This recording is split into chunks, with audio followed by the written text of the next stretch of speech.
I have to be honest, when I opened the file for today's deep dive, I actually closed it and opened it again. Hey. I genuinely thought I was looking at, like, a command line error or some kind of corrupted data dump. It's not the usual article headline, is it? Not even close. Let me just read the string exactly as it is in the source material so you understand what we're dealing with. Go for it. It's all caps. Zara Zeta and KiDi 1001 Final Master Beauty Galaxy 1. It looks like a code you'd type in to launch a missile in, like a 1980s thriller. Exactly.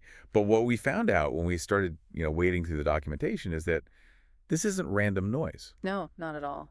It's described as a multi-vector investigation. It's basically a roadmap trying to connect 4 completely different worlds. And those worlds are, well, they're out there. Digital cryptography, West African pop music, quantum physics, and, wait for it, handmade bat dolls. It sounds completely chaotic when you list it like that. But the premise holding it all together is actually pretty profound. Right. The sources refer to it as computational animism. That is a hefty term to drop in the first minute. Computational animism. It's the framework for everything we're about to talk about. It pulls heavily from the philosophies of people like Stephen Wolfram. Okay. And the basic idea is that the universe, physics, biology, even culture isn't just described by math. It is math. It is math. It's a computational process. The universe is acting like a giant computer program. So if the universe is a program, then this string, the Zara Zeta and KiDi, it's not just a title. No. It's more like a look at the source code. Precisely. It's a rule set. The source material argues that if you can decode these 4 components, Zara Zeta, KiDi, the number 1001, and the Beauty Galaxy, you can understand how order emerges from chaos. Okay, that is a massive claim. Mm-hmm. So our mission for this deep dive is to basically act as decoders. We have to parse the string. Right. We need to figure out how a Ghanaian pop star and a prime number are somehow part of the same master code. It's a journey from the logic that secures your bank account to the rhythm that moves your feet and finally to the laws that hold atoms together. So let's start with the first variable in the string, Zara Zeta. The logical master. To me, Zara Zeta sounds like a sci-fi protagonist or maybe a fashion brand. Right, but you should think of Zara Zeta not as a person, but as a digital pedagogical presence. A teacher of logic. Exactly. This section of the source material is all about the foundation of our digital lives, cryptography. Specifically, the RSA algorithm. Right, and we use RSA every single day. Every time you see that little lock icon on your browser or send a secure message, that's RSA working in the background. But the source material describes it in a way I've never seen. It calls it an artisanal craft. Artisanal isn't a word I usually associate with cybersecurity either. But it comes down to how the keys are made. RSA relies on asymmetric encryption. You have a public key, which you can, shout from the rooftops. Hey, everyone, use this to send me a message. And then you have a private key, which is your master secret that unlocks those messages. And the math behind this involves prime numbers, right? Huge prime numbers. The algorithm asks you to take 2 massive primes, let's call them P and key, and multiply them together to get a modulus. And the security comes from the fact that it's easy to multiply them, but it's incredibly hard to reverse it. It's not just hard, it's computationally excruciating. It's what we call a trapdoor function. A trapdoor function. Imagine mixing blue and yellow paint to make green. It takes, 2 seconds to mix them? Sure. But if I hand you a bucket of green paint and say, okay, now separate the blue molecules from the yellow molecules, yeah, you can't do it. That's a great visual. So the mastery of Zara Zeta is just the ability to mix that paint perfectly. Exactly. It's about creating a secret that cannot be reverse engineered. But here is where we hit the first big specific from the string. The number 1001. Yes. Now, I saw 1001 in the string, and I just read it as 10,001, but you're shaking your head. We have to think like a computer here. In the context of encryption and code, we are almost certainly talking about hexadecimal notation, base 16. Okay. In that system, the value written as 1001, or technically 0 by 1001, translates to the decimal number 65,537. 65,537. Okay, I'm following. But why is that number the master? Why not 65,538? Because of efficiency. This is the aha moment for any programmers listening. Right. If you write 65,537 in binary, the language of ones and zeros, it looks incredibly simple. It is a single 1 followed by 15 zeros and then another 1. So it's bookended. One, a bunch of nothing, and another one. Exactly.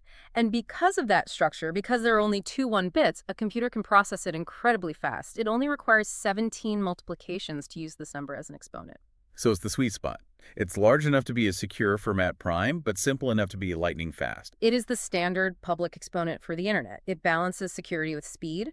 So when the string says 1001 final master, it's literally pointing to the mathematical keystone holding up the entire digital world. So Zara Zeta represents this cold, hard, perfect logic. The 1001 code is the lock on the door. But a universe isn't just locks. Right. If everything was just static encryption, nothing would ever actually happen. Which is why we need the second part of the string, KiDi. The cultural master. And I have to say, this is maybe the hardest pivot I've seen in a while. It feels like a total contradiction, doesn't it? We're going from hexadecimal math to the charts of West African high life and Afrobeats. But remember, computational animism, culture is just another form of data transmission. It's a different kind of signal moving through the network. So who or what is KiDi in this context, then?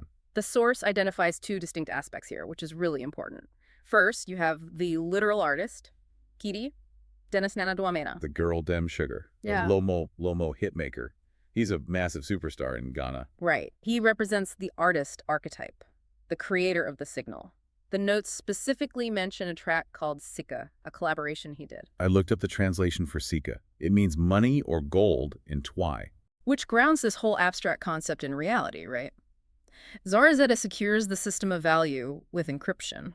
And KiDi gives it flow. KiDi grounds the beauty galaxy in the flow of value, liquidity, success. Sika is the fuel that runs through the pipes that the encryption built. But then the source makes this really interesting distinction between KiDi, the artist, and DJ KiDi. Or DJ KiDi, often stylized as one word. This figure operates out of the Lagos mixtape circuit in Nigeria. So we have the artist in Ghana creating the song, and the DJ in Nigeria doing what? Curating, distributing. The source calls DJ KiDi the master of curation. Right. Think about how a virus spreads, or a meme.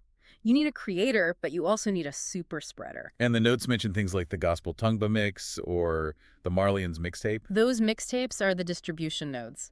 DJ KiDi takes the localized sound and diffuses it through the diaspora via platforms like AudioMac. The source calls this identity diffusion. That explains the punctuation in the string. KI:D:I. I just thought it was a stylistic choice, like a logo. No, it's deeper. The analysis suggests those colons represent a spaced identity. It's not a single point, it's a sequence.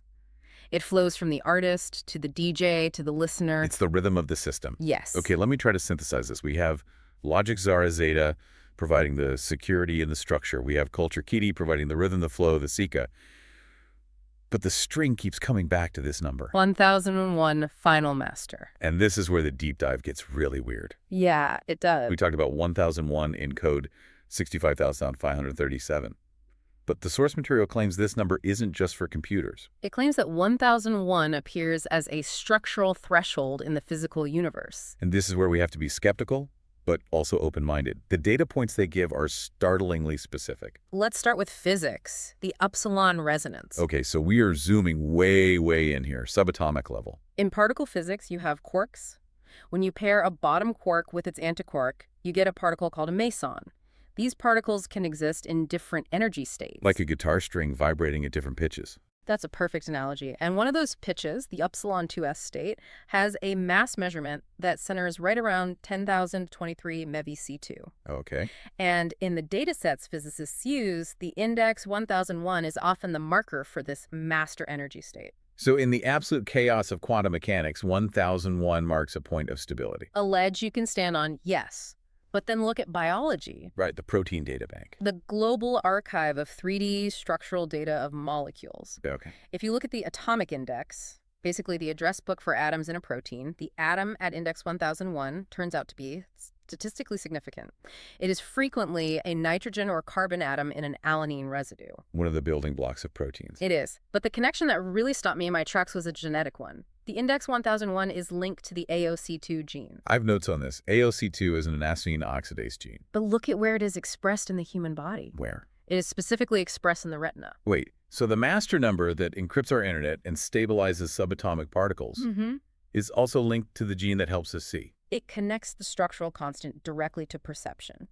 And remember, the final output of the string is the beauty galaxy. You can't have beauty without the mechanism to perceive it. So 1001 isn't just building the world, it's building the eye that looks at the world. That is almost spiritual. I mean, it implies a design. You're a very, very consistent program. But then, just when I think I'm ascending to this higher plane of understanding, the source throws us in the most mundane, terrestrial thing possible. Bureaucracy. Bureaucracy. Utah Senate Bill SB 1009. Subsection 1001. It defines how real property land, houses, wealth is conveyed. It is the literal code for ownership. And the EPA regulations. Section 265.383. This one is fascinating. It sets the safety standards for thermal treatment devices, so basically burning hazardous waste. Okay. The regulation states that the device must be located at a specific distance from the property line. And that distance is 10,001 feet. what, 10,000? Not just 10,000. That is the ultimate question. 10,000 feet is the limit of the danger zone. 10,001 is the first step of safety. It's the universal pivot. It separates order from chaos. Safety from hazard, mine from yours. It's so strange when you line them all up. You have 10,001 as a binary bookend for code, a stable mass in physics, a gene in the retina of the eye, and a boundary line in American law. The source calls 1001 the structural master. It's the number that separates something from nothing. Which brings us to the destination, the end of the string, Beauty Galaxy Y. This is the output. The premise is that when you combine the secure logic of Zara Zeta, the cultural rhythm of KiDi, and the structural stability of 1001, you don't just get a machine. You get emergence. You get beauty. And in true deep dive fashion, the source illustrates this beauty galaxy with something that seems to have nothing to do with code. Right. We've been talking about quantum physics and encryption, but Zara Zeta is also apparently a brand of handmade dolls. Yes, by an artist named Antonina Shantes. The notes describe them as little bat young mother creatures. I looked them up. They're whimsical, little gothic, very organic. They are one of a kind, artisanal. And that feels like a contradiction to everything we've just discussed, right? Totally. We spent all this time talking about mass constants, identical copies, standard protocols. 65,537 is the same on every computer. But the beauty galaxy requires uniqueness. It brings the humanness back into the equation. It does. But the source argues that even this organic uniqueness is math. It references resonance architecture. Oh yeah, the work on snail shells. The work of Thomas Fester on snail shells. Yeah. They look organic and unique, but they are actually generated by the golden angle. Simple exponential formulas. Right. A rigid code like 1001, when applied over time, creates something that looks organic, chaotic, and beautiful. Like a shell, or a song, or a handmade bat doll. So the argument is that the beauty galaxy is where the person and the program become indistinguishable. Identity is a function of the code. The math doesn't kill the beauty, the math is the beauty. I mean, think about it. The hex code 0 by 10001 allows the image of the handmade bat to be shared securely across the world. The EPA regulation 1001 allows the environment to be safe enough for the artist to live.